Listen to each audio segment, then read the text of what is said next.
It's Boxing Day 2018, and last night as I was falling asleep, I was thinking about how grateful I am to be in this beautiful home, and to have been able to go downstairs last night and do the laundry, and then come back upstairs and fold the laundry on a bed with a crisp white duvet cover, and to have been able to have made Christmas dinner yesterday in a full kitchen with a fridge and a stove and a sink and a nice clean countertop, and then to have been able to sit down and share that dinner with somebody that I love.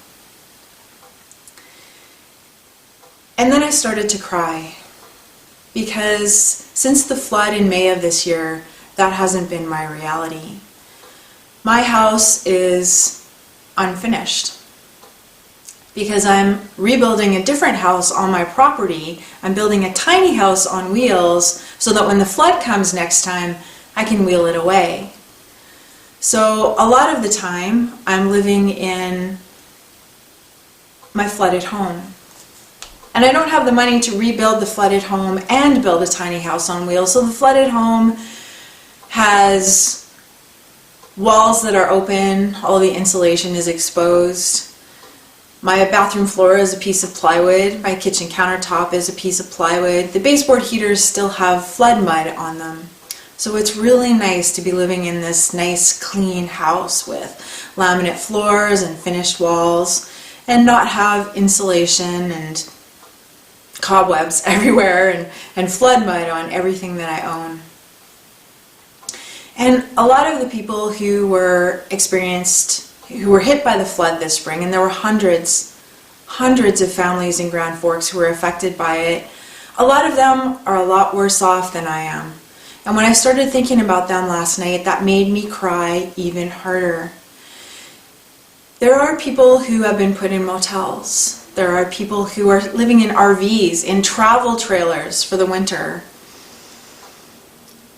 This summer in Nelson, a group of students got together and they raised money for backpacks and school supplies for the kids in Grand Forks who were hit by the flood. Because these kids that were hit by the flood, they didn't just lose toys.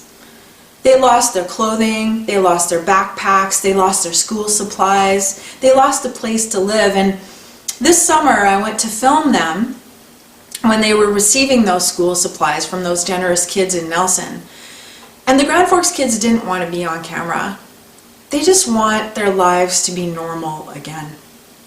I just want my life to be normal again. I worked really hard my whole adult life to save the money so that I could buy that home. It was my dream home.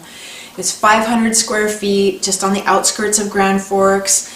A third of an acre with fruit trees. It's fully fenced so that my two big dogs can run around in the yard. It was my dream home. And for 2 years in a row now, it's been flooded. It was devastating this spring to stand in my home when there was 3 feet of water in there. When the reporter from CTV came and said, "Hey, can we film your house?" we went in there in hip waders. My fridge was floating. The hot water tank was floating. It had ripped off the wall. It had pulled the drywall down with it. All of my belongings were floating. And throughout the course of this year, my emotions have gone up and down and all over the place. I've felt the same things that a lot of the people who were hit by the flood were feeling. I've felt despair. I've felt devastation. I've felt hopelessness. I felt frustration, and I felt anger. And last night after I stopped crying, I got angry. And the thing that my anger is doing is it's driving me. So every morning I wake up with purpose. Every morning since May the 10th, I've been waking up with purpose so that I am driven to do something about this. And I've come to realize after researching for the documentary that I'm filming about our flood, that there are 4 things that we need to do to prevent this from happening again. The first one is education. The next one is communication. The next step is organization, and the next step is legislation. The legislation is not there to help us deal with this. The province of British Columbia is not prepared for this.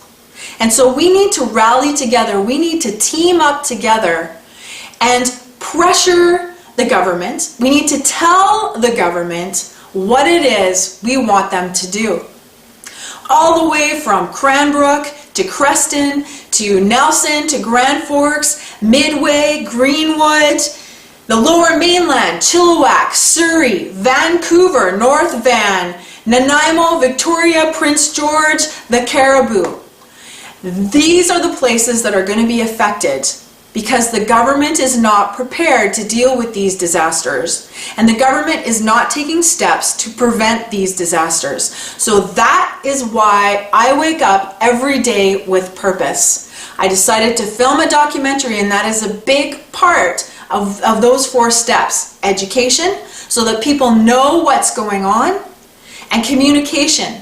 Film is a powerful tool for communication, and that is why I decided within a few days of the flood that I was going to film this documentary. I saw the people of Grand Forks walking around looking like ghosts. My friends were devastated.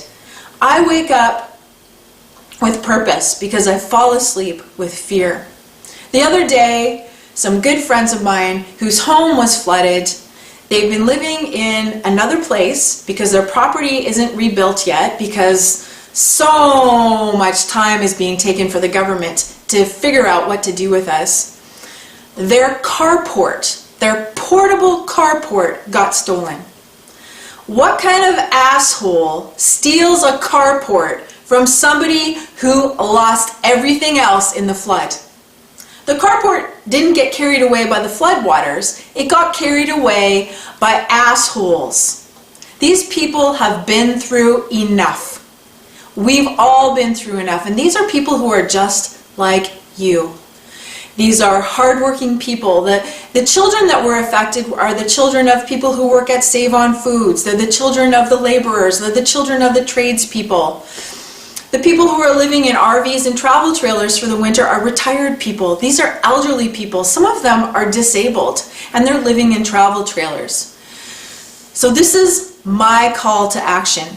I'm filming the documentary, I'm organizing the people of Grand Forks, and I'm helping educate us as well. This documentary is a very important part of the education and the communication piece.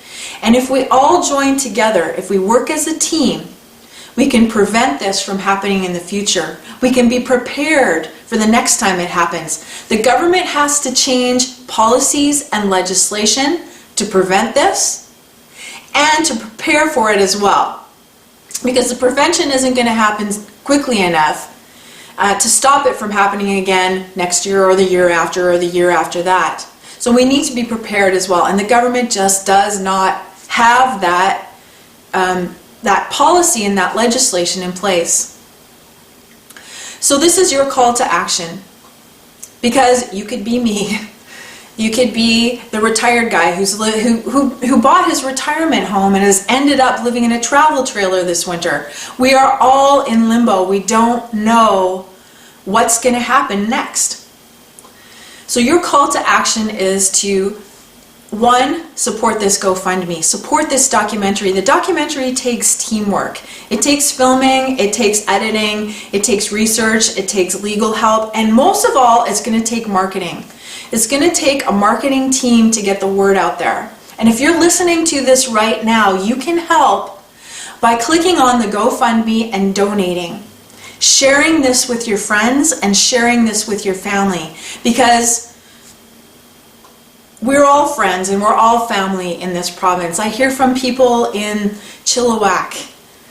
They email me, they message me on Facebook and they say, wow, I used to live in Grand Forks and I can't believe what's happening there right now. So I wake up every morning with purpose. I am fired up and I am determined that I am going to help educate, that I'm going to communicate, that I'm going to help organize our community, and then we together are going to change the policies and we're going to change legislation. I'm determined. Join me in this and we can make it happen together.